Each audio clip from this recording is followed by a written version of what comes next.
형님들 안녕하십니까? 오늘 전능하신 나의 주 하나님을 불렀는데 또 많이 도움이 되는 것 같습니다.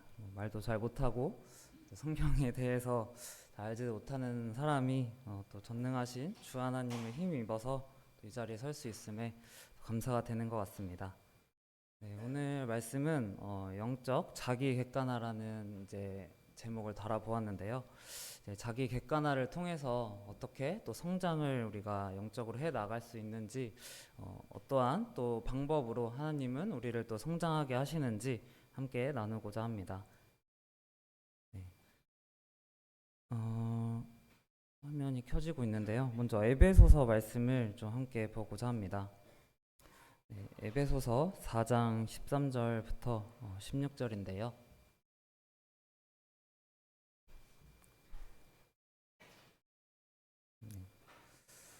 화면이 아직 안 나와서 그냥 13절부터 16절 교독으로 읽도록 하겠습니다.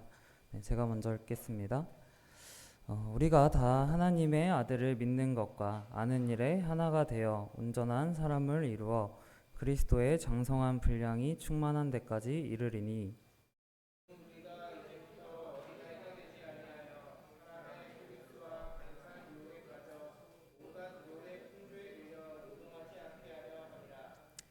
오직 사랑 안에서 참된 것을 하여 범사에 그에게까지 자랄지라. 그는 머리니 곧 그리스도라.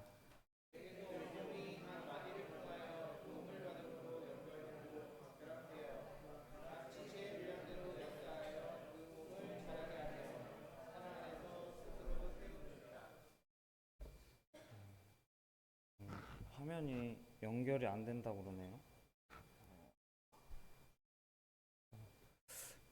없으면 없는 대로 좀 해보도록 하겠습니다.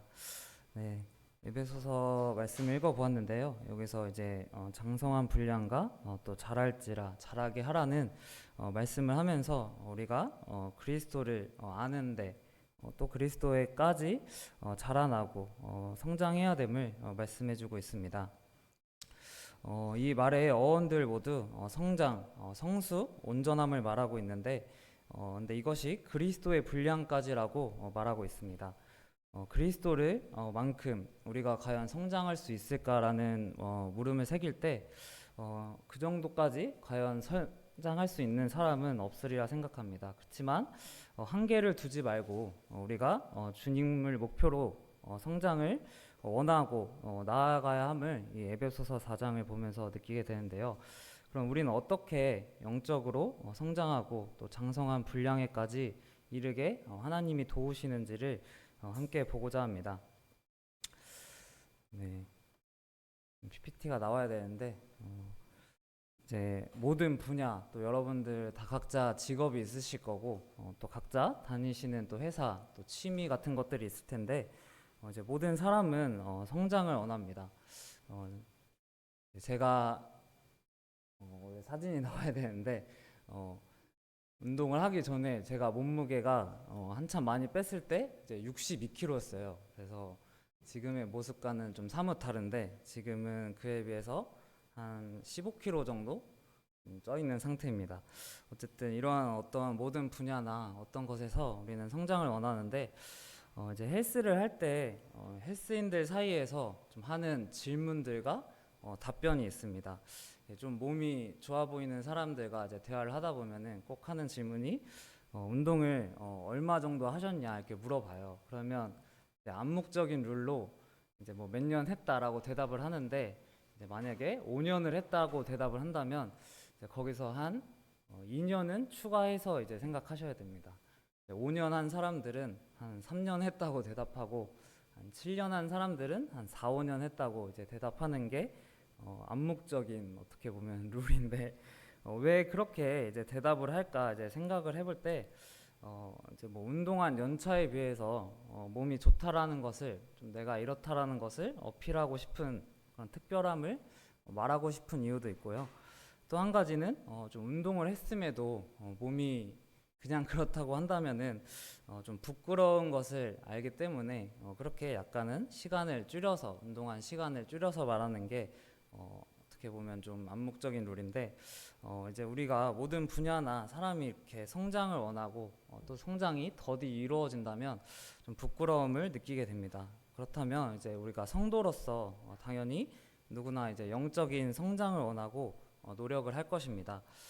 이제 헬스장을 뭐 오래 다닌다고 몸이 좋아지는 것고 또 건강해지는 것도 아닌 것처럼 저희가 뭐 교회를 자주 온다고 해서 또 말씀을 너무 많이 읽는다고 해서 영적인 성장이 갑자기 이루어지는 것은 아니라고 생각합니다. 그러면 우리가 무엇이 사람을 성장으로 이끄는지 함께 보고자 하는데요. 어떠한 분야나 환경에서 좀 왜라는 질문이 중요한 것 같습니다. 그리고 그것을 바르게 보면서 자신에게 맞게 잘 적용하는 것이 성장에 있어서 중요한데 요즘 자기 객관화라는 말이 많이 합니다. 자신의 상태를 객관적으로 이제 바라보아서 어느 부분이 약하고 또 어떠한 것들을 보완하고 어느 부분을 이제 수정해서 가야 하는지 나의 시선이 아니라 이제 제 3자처럼 감정적이 아니라 객관적으로 분석하고 적용하는 것들이 필요한데요. 이것을 영적인 부분으로 생각해 볼 때 영적인 신앙생활 속에서도 이러한 영적 자기객관화가 잘 이루어질 때 우리는 옳은 방향으로 영적으로 성장할 수 있으리라 생각합니다. 신앙생활을 뭐 제가 오래 하진 않았지만 하다 보면은 왜 이런 일이라는 마음속 질문이 떠오를 때가 많은 것 같습니다.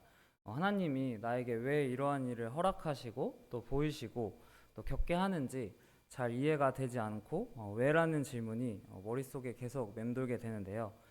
성경을 통해서 사람에게 주어지는 이제 세 가지의 환경들과 또 그 안에서 얻는 해답과 방향을 함께 보고자 합니다. 첫 번째로 이제 고난의 환경에 대해서 말해보고자 하는데요. 사무엘상 16장부터 보시도록 하겠습니다.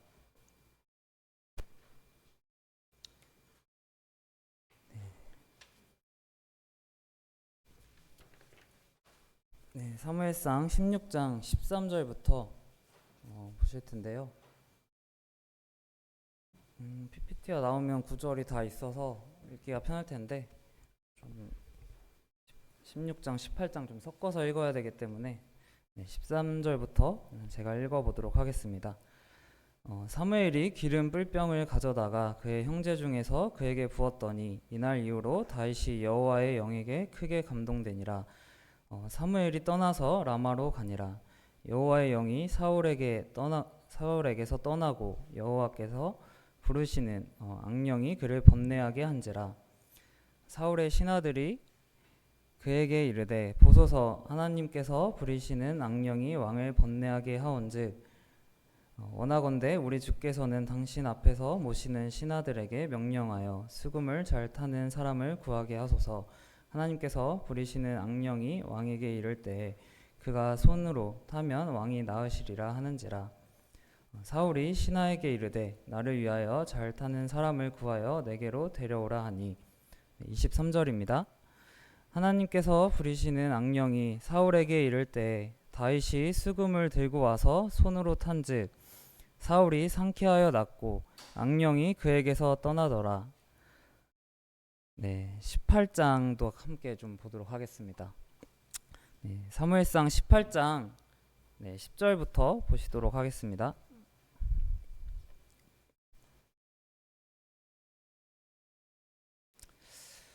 그 이튿날 하나님께서 부리시는 악령이 사울에게 힘있게 내림에 그가 집 안에서 정신없이 떠들어대므로 다윗이 평일과 같이 손으로 수금을 타는데 그때 사울의 손에 창이 있는지라. 그가 스스로 이르기를 내가 다윗을 벽에 박으리라 하고 사울이 그 창을 던졌으나 다윗이 그의 앞에서 2번 피하였더라. 29절입니다. 사울이 다윗을 더욱더욱 두려워하여 평생에 다윗의 대적이 되니라. 기름 부은 이제 다윗의 고난의 역경을 함께 보고자 하는데요. 13절을 보시면 16장 13절을 보시면 이제 기름 부음을 받은 이제 구별됨의 시작이 됩니다. 하나님의 영에게 크게 감동된 다윗은 이제 그의 삶은 다른 삶이 시작되었습니다. 성실하고 용감하고 참 어린 이러한 목자에서 이제 하나님의 영과 함께하는 기름 부은 왕을 준비하는 그러한 자의 삶이 시작이 되었는데요. 이제 그러한 다윗에게 어떻게 보면 좀 기쁘고 밝은 미래가 올 것 같지만 고난이라는 시간이 찾아오게 됩니다. 14절을 보시면 사울에게 하나님이 부리시는 악령이 찾아옵니다. 그로 인해 다윗을 만나게 되고, 또 23절에 다윗의 수금으로 사울의 악령이 떠나므로 사울은 또 오랜만에 상쾌함을 얻습니다. 하나님이 부리시는 이러한 악령으로 인해서 참 사울은 힘들어하고 또 다윗을 찾게 되고 그를 만나게 되는데요. 17장을 보시면 다윗은 이제 골리앗을 물리치고 영적으로 하나님을 경험하고 또 모두에게 칭송받는, 어떻게 보면 좀 승승장구의 길로 들어서는 듯합니다. 근데 이제 18장 11절을 보면 참 그러한 그에게 하나님이 또 부리시는 악령으로 인해서 이제 목숨을 위협받게 되고 이제 고난이 본격적으로 시작되는데요.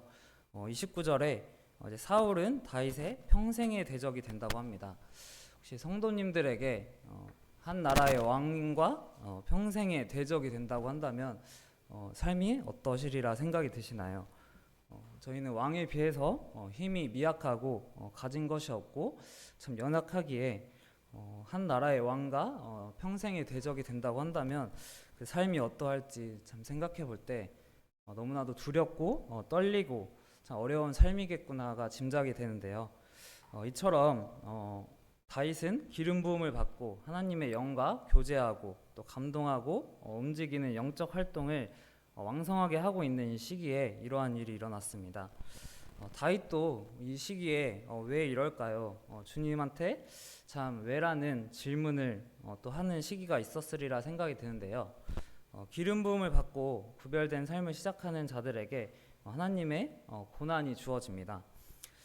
다윗처럼 골리앗이라는 엄청난 적을 쓰러뜨리고 서서히 두각을 드러내고 하나님은 그를 더 높이고 잘되게 하시는 것이 아니라 오히려 악령으로 사울을 움직여서 평생의 대적을 그에게 선물해 주십니다. 사람으로서는 이러한 것들이 잘 이해가 되지 않습니다. 왜 잘하고 있고 잘 나아가고 있는 자에게 이러한 고난을 주실까? 또 왜 내가 감당할 수차 없는 평생의 대적을 주실까라는 의문이 계속 생깁니다. 감정적으로 이것을 바라본다면 이 의문의 답은 원망이고 불평일 것입니다. 나는 기름 부음을 받았고 잘하고 있고 순종하였고 경험하였고 또 옳다함을 모두에게 인정받고 있는데 나는 높아져야 되고 내 삶을 평탄해야 된다는 그러한 보상 심리가 좀 가득한데 하나님은 세상적인 이러한 보상이 아니라 오히려 보복에 가까운 고난을 우리에게 선물해 주십니다. 그럴 때 영적인 자기 객관화가 필요하다고 생각합니다. 로마서 8장 17절 18절을 보시도록 하겠습니다. 로마서 8장 17절 18절입니다.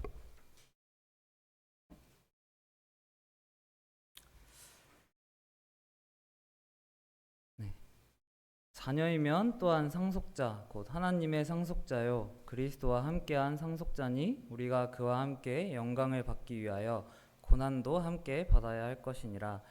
생각하건대 현재의 고난은 장차 우리에게 나타날 영광과 비교할 수 없도다. 네, 고난이 주어지는 이유를 좀 생각해 보고자 합니다. 여기 많은 성도님들 계신데 고난을 좋아하시는 성도님은 없으리라 생각합니다. 또 반대로 영광을 또 싫어하시는 성도님도 없으리라 생각하는데요. 이제 월드컵, 제가 축구를 좋아하는데 월드컵을 생각해 볼 때 그곳에 출전하는 모든 나라의 팀 그리고 선수들이 가장 바라는 경기가 무엇일지를 생각해 볼 때 두말할 거 없이 결승전 경기라고 생각이 듭니다. 그리고 거기서 승리하여서 우승이라는 엄청난 영광을 바라고 모두가 출전하는데요. 반대로 생각하면 결승전을 치르기 위해서는 월드컵에 참여한 나라들 중에 가장 많은 경기를 뛰어야 합니다. 축구를 해보신 또 성도님들은 아시겠지만 90분을 정말 죽기 살기로 뛰고 나서는 정말 몸이 자기 몸이 아닌 것을 느끼실 텐데요. 발톱에 멍도 들고 발톱도 빠지고 발바닥에 물집, 타박상, 근육통 이러한 몸이 온전할 수 없는 상태에 이르게 됩니다. 결승전까지 많은 경기를 일정을 뛰다 보면은 자기의 본래 컨디션대로 뛸 수 있는 선수는 없을 것입니다. 이렇게 엄청나게 육적으로 또 정신적으로 힘든 고난인데 참 신기하게도 모든 선수들은 그 고난을 원합니다. 그리고 오히려 그 고난이 끝났을 때 그 영광을 사라짐을 알고 눈물을 흘리고 좌절하는 선수들을 보게 되는데요. 그 이유는 바로 그 고난의 끝에 엄청난 영광이 있음을 알기 때문입니다. 그리고 그 영광은 내가 당하는 그 고난과 비교할 수 없이 크다는 것을 그들이 알기 때문입니다. 다윗에게 왜 그러한 고난이 주어졌을까를 객관적으로 생각해 보면 그 고난의 끝에 고난과 비교할 수 없는 하나님의 영광의 선물이 기다리고 있기 때문입니다. 다윗이 그 고난을 잘 통과하고 겪었기에 하나님과 마음이 합한 자라는 이스라엘의 위대한 왕, 또 그리스도의 계보를 잇는 그러한 자가 될 수 있었습니다.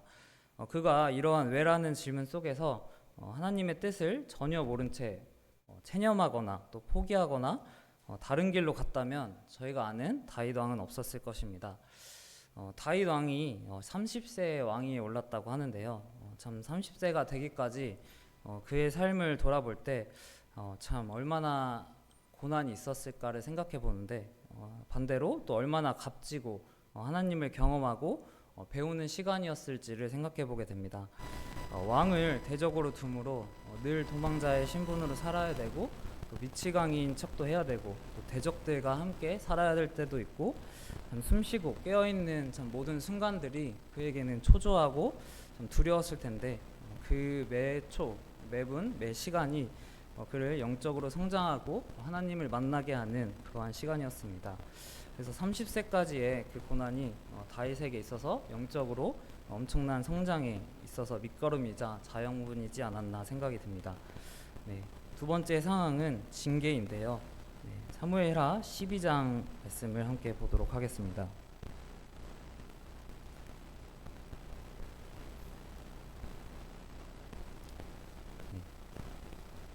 12장 13절부터 16절까지 교독으로 읽어보도록 하겠습니다.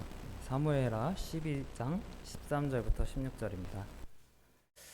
다윗이 나단에게 이르되 내가 여호와께 죄를 범하였노라 하매 나단이 다윗에게 말하되 여호와께서도 당신의 죄를 사하셨나니 당신이 죽지 아니하려니와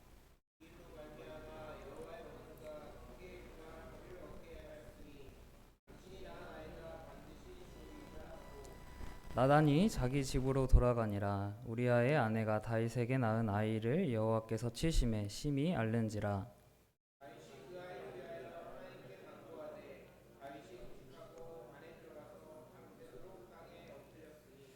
18절에 이래 만에 그 아이가 죽으니라.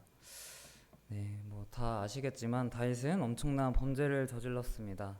그를 하나님이 죽이셔도 할 말이 없는 범죄인데 그는 그 죄를 깨달았고 하나님은 그 죄를 사하셨지만 징계를 내리십니다. 그 죄로 낳은 결과인 아이를 죽이시는 일인데요. 다윗은 금식하고 또 땅에 엎드려서 하나님께 간구하며 눈물로 기도합니다. 아이가 죽기까지 일주일의 시간이 있었는데 그 일주일의 시간 동안 또 다윗의 마음이 어떠했을지를 생각해 보게 됩니다. 참 많은 생각과 감정과 기도가 있었을 것입니다. 자신이 간과한 그 우리아의 생명이 얼마나 소중하고 귀한 것인지 그는 그 시간 동안 뼈저리게 느꼈을 것입니다. 또한 하나님 앞에 범죄함이 얼마나 아프고 힘들며 몸과 마음을 부수고 낮아지게 하는지 알았을 것입니다. 어릴 때 죄를 짓고 나면은 또 뭘 잘못했냐고 이제 부모님이 물어보는데 뭘 잘못했다고 이제 얘기를 하죠. 그래도 꼭 해야 됐던 것이 매를 맞아야 됐습니다. 그래서 매를 갖고 오라고 해가지고 몇 대 맞을 거냐? 그럼 뭐 꼭 한 대라고 말을 하죠. 그래서 한 대라도 근데 꼭 매를 맞았던 것 같습니다. 뭐 제발 좀 넘어가 주기를 바래서 뭐 애교도 부리고 그랬지만 정말 아프게 한 대를 맞았던 뭐 5대를 맞았던 그랬던 기억들이 있는데 지금 생각해 보면 그 매가 없었더라면 좀 죄를 우습게 여기고 쉽게 다시금 그 죄로 나아가는 발걸음이 가볍지 않았을까라는 생각이 들게 됩니다. 하나님도 우리의 모든 죄를 사하셨고 사랑하는 자를 때리는 것이 너무나도 마음이 아프시지만 징계를 내리십니다. 그 징계가 더 큰 죄에서 우리를 건지고 옳은 길로 행할 수 있는 그러한 선물인 것을 하나님은 아시기 때문입니다. 다윗은 이 징계를 통해서 하나님을 더욱 깊이 알았을 것이고 또 고난과 다른 이 징계로 하나님을 배우고 경험했을 것입니다. 여기서 우리는 분명한 영적 자기 객관화가 필요하다고 생각합니다. 다윗이 나단을 통해서 이 죄를 깨닫지 못하고 이것을 고난이라고 파악한다면 그 상황은 좀 어려워졌을 것입니다. 징계를 징계로 받아들이고 고난을 고난으로 받아들일 때 우리는 영적으로 올바른 방향과 또 성장을 할 수 있는 것을 생각하게 됩니다. 그러나 이것을 반대로 이해하고 파악한다면 그 결과는 정말 잘못된 결론으로 이어질 수도 있다는 생각이 드는데요. 고난을 징계로 이해한다면 엉뚱한 것을 죄로 여기며 하나님과 그 상황을 오해할 수가 있습니다. 또한 징계를 고난으로 이해한다면 내가 지금 잘 살고 있다는 큰 착각에 빠져서 살 수가 있습니다. 그러기에 나에게 왜 라는 환경이 우리에게 주어졌을 때 하나님께 묻고 올바르게 파악하고 우리는 수정하는 그러한 과정이 필요하다고 생각합니다. 네, 세 번째로는 가시에 대해서 보고자 하는데요. 네, 고린도후서 12장 7절에서 10절입니다.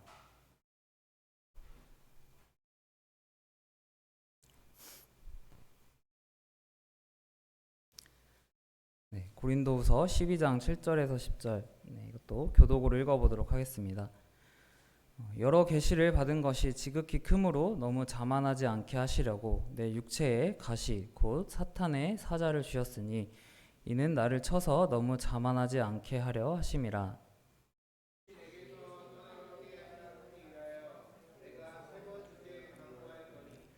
나에게 이르시기를 내 은혜가 내게 족하도다. 이는 내 능력이 약한 데서 온전하여짐이라 하신지라.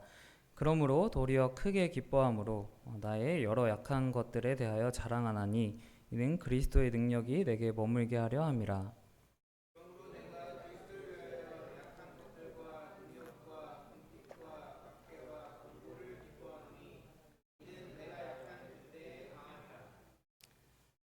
네, 사도 바울이 가시에 대해서 분명하게 설명해주고 있습니다. 그가 받은 것이 지극히 크기 때문에 자만하지 않게 하시려고 육체의 가시를 주셨다라고 고백하고 있습니다. 이 가시가 어떠한 것인지 확실하진 않지만 안질 또는 간질이라고 말하는 분들이 있습니다.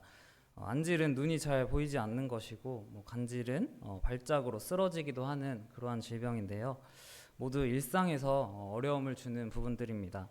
두 가지 모두 복음을 전하는 데 있어서 상당히 걸림돌이 될 것으로 생각이 듭니다.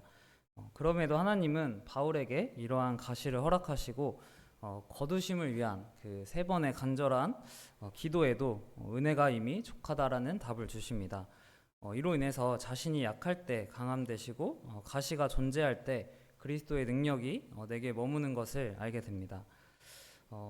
모든 분들에게 크고 작은 가시가 존재하리라 생각합니다. 육체적일 수도 있고 정신적일 수도 있고 물질적, 환경적 아니면 대인관계 등 여러 가지 모습에서 가시가 존재할 텐데요. 하나님을 섬기고 따르는 길에서 나의 약함이 드러나는 부분들이 분명 존재합니다. 성경 인물들로 생각해 보면 베드로는 급한 성격이 있었고 모세는 말을 잘 하지 못한다 하였고 상황적으로 어려운 요셉, 다니엘 등이 있습니다. 처럼 우리는 모두 가시를 안고 사는데요. 그러나 이 가시가 우리를 지켜주는 울타리의 역할을 한다고 생각합니다. 모든 것이 참 탄탄대로이고 부족함이 없고 그냥 내가 하면 된다면 굳이 하나님께 기도하고 부탁하고 의지하는 것이 사실 필요가 없습니다. 가만히 있어도 잘 되고 그냥 살아도 잘 되고 내가 하고자 하는 일들에 있어서 딱히 부족함이 없다면 과연 그 사람이 교만하지 않고 옳은 길로 갈 수 있을까를 생각해 볼 때 그럴 수 없다라는 답이 생각이 듭니다. 잠언 16장 또 18장에서 교망은 패망의 선봉이고 또 교만은 멸망의 선봉이라고 기록되어져 있습니다. 이것을 아시는 하나님이 교만으로 인해서 패망하는 것을 막고자 우리에게 가시라는 안전한 울타리를 만들어 주셨습니다. 당연히 이 가시는 매우 성가시고 귀찮고 당장이라도 떼어버리고 싶었습니다. 그러나 이 가시가 나를 망하게 하는 길에서 지키는 또 매우 귀하고 필요한 안전벨트라는 것을 알게 될 때 사도 바울이 했던 고백처럼 참 이것을 도리어 기뻐하고 참 감사하는 고백이 나오지 않을까라는 생각이 듭니다. 참 당장이라도 사라지기 바랬던 존재를 영적 자기 객관화를 통해서 참 그것을 기쁨으로 바꿀 수 있는 것이 참 큰 은혜이고 감사인 것 같습니다. 전도서 7장 14절에 형통한 날에는 기뻐하고 공고한 날에는 되돌아보아라 라는 말씀이 있습니다. 저희가 성장의 중요성을 알고 원함이 있을 때 영적 자기 객관화가 중요한 것을 말씀드렸습니다. 그리고 그것을 바라보는 이제 세 가지 요소를 살펴보게 되었는데요. 첫 번째 고난은 내가 옳은 길로 가고 있다는 반증이라고 생각이 됩니다. 그리고 그것의 끝은 영광이고 그리고 그것을 대하는 우리의 자세는 기쁨의 인내의 순종입니다. 또 두 번째 징계는 내가 옳지 못한 길로 가고 있다는 반증입니다. 그것의 끝은 죄와 하나님과 단절이며 우리의 자세는 죄를 뉘우치고 회개하고 그 길에서 돌이킴이 필요합니다. 세 번째 가시는 나를 교만으로부터 지키는 안전장치입니다. 그것은 교만으로 넘어지고 부딪힐 우리를 지킬 도구이며 그때 우리는 감사하고 그 가시로 인해서 그리스도의 능력이 내게 함께 있음을 알고 또한 기뻐해야 하는 자세가 필요합니다. 결국 이 세 가지의 공통점은 우리에게 공고하고 또 아프고 괴로운 시간과 환경을 준다는 것입니다. 그러나 이것들의 이유와 성질과 하나님이 우리에게 알리시고자 하는 목적은 모두 다릅니다. 비슷하다고 해서 같은 것이 아니라 그 사람이 살아가고 있는 길에서 참 하나님은 참 맞춤으로 그 사람에게 이러한 환경들을 허락하시고 또 영적 자기 객관화를 통해서 옳게 분별하고 좀 돌이키고 참 하나님께 나아오길 바랍니다. 참 이 세 가지 모두 결국은 하나님 앞으로 돌아오고 또 하나님을 사랑하고 또 하나님을 옳게 섬기길 원해서 이러한 것들을 허락하시고자 주시는 거라고 생각이 드는데요. 이제 교제를 슬슬 마치면서 이 교재를 준비하면서 또 오해가 없도록 또 잘 적용할 수 있도록 좀 말씀을 드리고 싶었던 것들이 있었습니다. 이제 뭐 아파서 병원을 가서 이제 약을 조제받으면 약국을 가잖아요. 근데 이제 약사분들이 꼭 약을 어떻게 복용해야 되는지 또 언제 복용해야 되는지를 잘 설명을 해주십니다. 이처럼 이제 우리 영의 약인 말씀을 또 제대로 적용하고 옳게 복용하기 위해서는 참 이러한 것들이 필요하다고 생각이 드는데 먼저 오늘의 제목이 영적 자기 객관화였습니다. 하나님과 나 사이의 일은 분명 본인만이 정확하게 알고 확실하게 알 수 있습니다. 그리고 또한 변명을 할 수가 없습니다. 그래서 이것을 듣고 남의 상황과 환경에 대입을 한다면 조금은 오류가 나고 참 오해가 생기고 옳지 못한 판단이 이루어질 수 있으리라 생각합니다. 그러기에 하나님과 나 사이에서만 솔직하고 또 교제하고 고백하여서 나에게 주어진 이 왜라는 상황을 나에게 있어서 아 그렇구나라는 반응으로 바꾸어 적용하길 원합니다. 그리고 이 모든 상황들이 꼭 이 세 가지 중 하나라는 것은 아니라고 말씀드리고 싶습니다. 뭐 이 꼭 세 가지를 대입해서 풀어보려고 한다면 답이 안 나올 수도 있다라는 생각이 드는데요. 그리고 또 하나님의 섭리는 때가 있기 때문에 이것이 뭐 고난이다, 징계다, 가시다 바로 답을 주시지 않을 수도 있다고 생각이 듭니다. 모세도 그랬고 요셉도 야곱도 욥도 모두 기다림의 시간들이 필요했습니다. 그러나 우리가 사도 바울처럼 정말 간절히 구하고 답을 구할 때 하나님은 어떠한 것인지 저희에게 분명 선히 보여주시리라 생각합니다. 네, 마지막으로 한 예화를 드리고 마치도록 하겠는데요. 이 예화는 이제 한 청년이 일본 우동을 너무 좋아해가지고 일본 우동으로 성공하자 이러한 마음이 있어서 무작정 일본으로 떠납니다. 그래서 일본에 가서 일본 우동 장인의 밑에 들어가서 그 일본 우동을 어떻게 하는지 어떠한 레시피가 있는지 배우고자 갔는데요. 당연히 뭐 한국인이 가서 갑자기 배우겠다고 한다면 누가 맞아주겠습니까? 그래서 허드렛 일부터 시작해서 정말 그 장인의 마음에 들게끔 노력해서 결국 그 레시피와 제자로 임명을 받아서 배워왔는데 한국에 그 레시피를 들고 돌아왔습니다. 근데 이 제자가 약간의 깨가 생겨서 그 배운 대로 하지 않고 자신의 입맛대로 조금씩 바꿔서 이제 장사를 하고 한다면 그 장인의 맛이 나올 수가 없습니다. 그걸 또 손님들은 정확히 알아서 이 사람이 처음에 하려고 했던 그 일본 우동으로 성공하려고 했던 그 끝에 이를 수 없음을 이제 생각하게 되는데요. 이 예를 든 이유는 하나님께서 참 왜 우리에게 이런 일이라는 일들을 주실까 생각을 해봤을 때 하나님은 돈으로도 못 사는 이제 값비싼 수업을 해주셨다라는 생각이 듭니다. 그리고 그 고난과 역경 속에서 우리는 하나님을 만나고 또 사랑하고 닮아가는 그러한 귀한 레시피를 얻습니다. 그런데 그 후에 그 레시피대로 장사하지 않는 청년처럼 하나님이 알려주신 이러한 값비싼 귀한 레시피대로 우리가 살아가지 않는다고 한다면 그 청년에게 그 일본에서의 역경과 고난이 아무런 의미가 없게 되는 것처럼 우리의 고난과 징계와 가시도 우리의 삶에 있어서 아무런 영향력을 펼칠 수가 없습니다. 하나님을 만나는 날까지 에베소서에서 그리스도의 분량까지 성장해야 할 목표가 믿는 자들에게 있다고 하나님을 말씀해 주셨습니다. 그리고 그 그리스도의 분량까지 닮아가기 위해서 하나님은 늘 믿는 자들에게 참 여러 가지 방법으로 또 각자에게 맞는 대로 참으로 비싼 레슨을 시켜주십니다. 그 안에서 우리는 그것을 잘 깨닫고 또 배우고 또 올바른 영적 객관화를 이루어내어서 하나님이 우리에게 주신 고난, 징계, 가시 등을 통해서 하늘의 영광을 쌓고 또 우리의 죄에서 돌이키고 참 겸손하게 나아가서 예수 그리스도를 정말 닮아가는 그런 장성한 분량의 우리 개개인이 이르러서 그런 성숙된 우리가 모여서 성숙된 자들이 모여서 참 성숙된 교회를 이루는 또 안산동부가 되길 원하면서 말씀을 마치도록 하겠습니다.